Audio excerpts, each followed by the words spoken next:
Good morning, Charlie. My name is Yaslam. I'm from Texas. I am studying both business and Christian studies. As someone whose deepest desire is to be a wife and a mom and raise a biblical family, do you believe that the current economic climate in the U.S. will realistically support that lifestyle for future generations? No, that's a great question. It's hard to hear you, but I think you're saying, does the current economic climate support family formation? Is that correct? Yeah, for future generations, do you think that's right now it does not, and this is something I hope President Trump really fixes. It is harder than ever to own a home, harder than ever to afford basic necessities. By the way, just so we are clear, this is not an excuse not to have kids.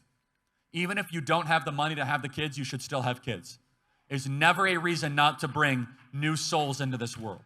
It might be hard, it might be difficult, there might be some challenges, but it will develop your character. We need to make it easier to be able to own homes. We need to deport about 20 million people in this country that are here unnecessarily. Secondly, we need to make it easier to own homes. We need to build like 10 million homes. The American dream that your parents experienced is increasingly out of reach for many of you. This is why President Trump won, and it's time that we actually fulfill that mandate.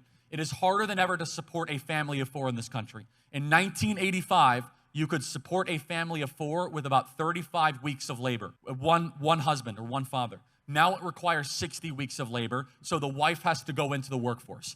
People say, Charlie, what does success look like? If I was running the whole operation, it would be one very simple goal. You ready? I want a country where the mom does not have to go work if she does not want to go work. It's that simple. If she wants to go work, great, fine, terrific.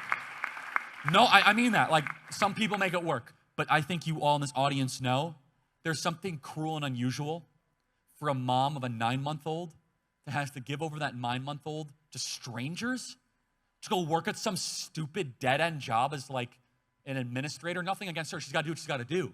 There's something wrong about that. There's something disordered about that. There's something cruel and unusual. Most moms sob inside when they drive to daycare, wishing they could actually raise their kids all day long, but the economics are messing it up. And let me just say one last thing to the men.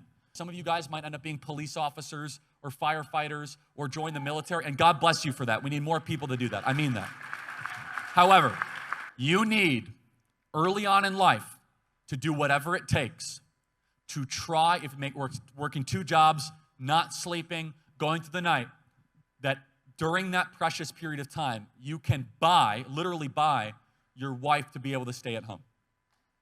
We as men should do everything humanly possible to make that happen. God bless you. Thank you so much.